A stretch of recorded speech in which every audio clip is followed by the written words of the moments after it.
जाऊन देखील स्वतःचं भाषण त्या ठिकाणी करणार आहेत आणि महाराष्ट्राचं नक्की उद्योगाच्या बाबतीतलं धोरण काय हे देखील त्या ठिकाणी विशद करतील। गेली 2 वर्ष याच ठिकाणी माननीय एकनाथ शिंदे साहेबांनी देखील महाराष्ट्राची भूमिका मांडलेली होती। आम्ही इथल्या उद्योजकांना येणाऱ्या गुंतवणुकीच्या निमित्ताने येणारे जी लोक आहेत त्यांना सांगतोय की मैत्रीसारखा एक अतिशय महत्त्वाचा कायदा आम्ही महाराष्ट्रामध्ये आणलाय आणि तो कायदा अपग्रेड करण्याच्या दृष्टीने आम्ही पावलं टाकलेली आहेत। आम्ही एक पोर्टल येत्या 8 दिवसांमध्ये महाराष्ट्रामध्ये आल्यानंतर लॉन्च करतोय आणि ते पोर्टल आल्यानंतर उद्योजकांना कमीत कमी वेळामध्ये सगळे दाखले मिळायला त्याचा उपयोग होणार आहे। आणि उद्योजकांची जी कायमस्वरूपी एक तक्रार असते की आम्ही अर्ज केल्यानंतर आम्ही ऍप्लिकेशन केल्यानंतर आमची फाईल कुठे आहे, कुठच्या अधिकाऱ्याकडे आहे, कुठच्या कक्षा अधिकाऱ्याकडे आहे, किती दिवस आहे हे आम्हाला कळत नाही।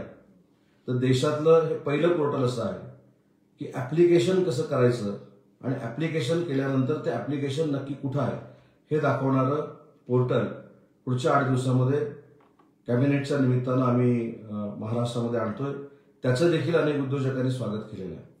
मला एवढंच सांगायचं आहे की हा जो दौरा आहे हा महाराष्ट्राच्या गुंतवणुकीच्या निमित्तानं अतिशय महत्त्वाचा दौरा आहे आणि तो महत्त्वाचा दौरा असताना उद्योजकांना आकर्षित करणं, त्यांची गुंतवणूक आकर्षित करणं आणि एफडीआय महाराष्ट्रामध्ये आणणं हे धोरण घेऊनच आम्ही दावोसमध्ये आहोत। आणि मला सांगताना आनंद होतोय की आम्हाला फार मोठं याच्यामध्ये यश आलेलं आहे। काल देखील मोठे उद्योजक माननीय मुख्यमंत्री महोदयांना भेटले, त्यांनी देखील विश्वास दिलेला आहे की महाराष्ट्रामध्ये याच्यापेक्षा जास्त गुंतवणूक आम्ही आणतो आणि महाराष्ट्रातल्या बेरोजगारांना रोजगार देण्यासाठी आम्ही प्रयत्न करतो, अशा पद्धतीचं आश्वासन काल देखील अनेक उद्योजकांनी दिलेलं आहे। आज देखील मला असं वाटतं की स्टील क्षेत्रातले ज्यांना आपण पोलादी पुरुष म्हणतो, ज्यांना पितामह म्हणतो, ते लक्ष्मी मित्तल मुख्यमंत्री महोदयांना भेटत आहेत, टाटाचे चंद्रशेखरन मुख्यमंत्री महोदयांना भेटलेले आहेत। या सगळ्यामध्ये मला असं वाटतं की उद्योजकांना विश्वास देणं आणि उद्योजकांना महाराष्ट्रामध्ये आणणं हा प्राधान्यक्रम घेऊनच हे दावोसचे दौरे आयोजित केलेले आहेत।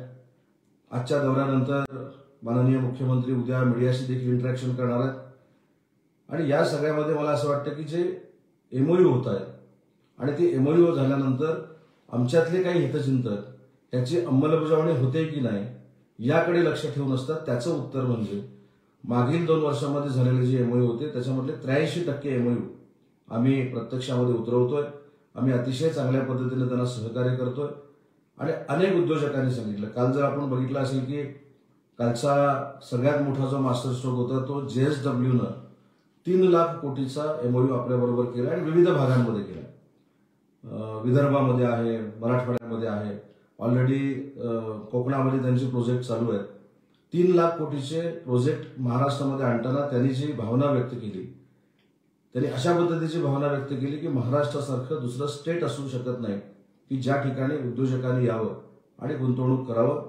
महाराष्ट्र हे उद्योजकांचं समर्थन करणारी भूमी आहे, अशा पद्धतीचे गौरवोद्गार सज्जन जिंदाल ज्यांनी 3 लाख कोटी महाराष्ट्रामध्ये आणण्याचा निर्णय घेतला त्यांनी देखील घेतलेला आहे। डेटा सेंटरमध्ये फार मोठी गुंतवणूक होते।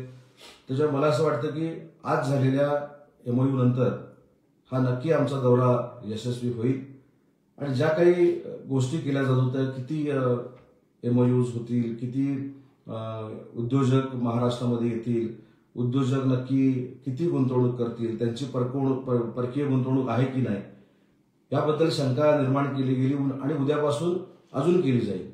पण मी परवा देखील सांगितले की महाराष्ट्रातला जरी उद्योजक असेल, महाराष्ट्रातला देखील स्थानिक उद्योजक असेल आणि त्यांनी जरी परकीय गुंतवणूक आणली तर ती आपण परकीय गुंतवणूकमध्येच कॅल्क्युलेट करतो। त्याच्यामुळे एफडीआय मार्फतच हे प्रकल्प पुढे नेले जाणार आहेत आणि त्याच्यामध्ये फार मोठी गुंतवणूक आज महाराष्ट्रासारख्या राज्याला मिळते। काल देशाचे विमान मंत्री देखील, विमान वाहतूक मंत्री देखील महाराष्ट्राच्या पॅव्हिलियनमध्ये आले होते। महाराष्ट्रातील अनेक विमानतळांची कामं पूर्ण करण्यासाठी त्यांनी सहकार्य करण्याची भूमिका घेतलेली आहे। रत्नागिरीचे एअरपोर्ट असेल किंवा सिंधुदुर्गचे एअरपोर्ट असेल, हे देखील कशा पद्धतीनं चांगल्या पद्धतीनं सुरू ठेवता येतील, कशा पद्धतीनं डेव्हलप करता येतील या बाबतीमध्ये देखील मुख्यमंत्री मोदयांनी त्यांच्याबरोबर चर्चा केली। महाराष्ट्र हा जवळजवळ प्रत्येक जिल्ह्यामध्ये विमानतळ असलेला एक राज्य आहे। प्रत्येक जिल्ह्यामध्ये आपल्याकडे विमानतळ आहे आणि त्या विमानतळाचं अपग्रेडेशन करणं ही देखील महाराष्ट्र सरकारची भूमिका आहे आणि त्यासाठी देखील केंद्र सरकार हे महाराष्ट्राच्या सोबत राहील अशा पद्धतीचं आश्वासन कालच विमान उड्डाण मंत्र्यांनी आपल्या पॅव्हिलियनमध्ये येऊन केलं।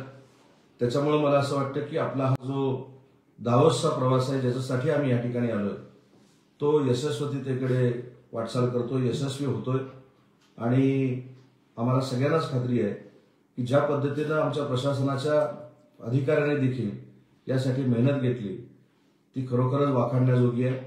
म्हणूनच एवढे आम्ही एमओयू करू शकतोय। 2 वर्षापूर्वी सुरू झालेली ही एकनाथ शिंदे साहेबांच्या नेतृत्वाखालची परंपरा देवेंद्रजींच्या नेतृत्वाखाली 3ऱ्या वर्षी पुढे जाते याबद्दल मला मनापासूनचा उद्योगमंत्री म्हणून समाधान आहे आणि मनापासूनचा या दोघांबद्दल आदर देखील आहे। महाराष्ट्राच्या जनतेला मला एवढंच दावोसमधून सांगायचं आहे की जे आरोप प्रत्यारोप होत असतात त्याला कामानं उत्तर देण्याचं काम हे महायुतीच्या सरकारनं पुन्हा एकदा दावोसमधनं केलेलं आहे। एवढंच मला या व्हिडिओ कॉलिंगच्या माध्यमातून आपल्याशी संवाद साधायचा होता। पुन्हा एकदा महाराष्ट्राच्या जनतेनं भरभरून आमच्यावर प्रेम केलं, आम्हाला फार मोठं मॅन्डेट दिलं, आमचे 237 आमदार हे विधानसभेमध्ये पाठवले। त्याच्यामुळे आमची देखील जबाबदारी आहे की महाराष्ट्राच्या जनतेनं जो विश्वास आमच्यावर टाकलाय त्याला पुढे नेणं, त्या विश्वासाला पात्र ठरणं आणि विश्वासाला पात्र ठरत असतानाच लाखो बेरोजगार युवक आणि युवतींना रोजगार देणं याच उद्देशानं आज हे दावोसचे एमओयू करण्यामध्ये आम्ही यशस्वी झालोय। असंच महाराष्ट्राच्या जनतेचं सहकार्य हे महायुतीच्या सरकारबरोबर राहू दे एवढीच या माध्यमातून मी विनंती करतो। आपण जसं भरभरून आम्हाला प्रेम दिलं, विश्वास दिला तसाच विश्वास महायुतीच्या सरकारवर आपण ठेवावा। तुमच्या विश्वासाला आम्ही नक्की पात्र ठरू हा विश्वास तुम्हाला उद्योगमंत्री म्हणून मी या ठिकाणी देतो। धन्यवाद। जय हिंद, जय महाराष्ट्र।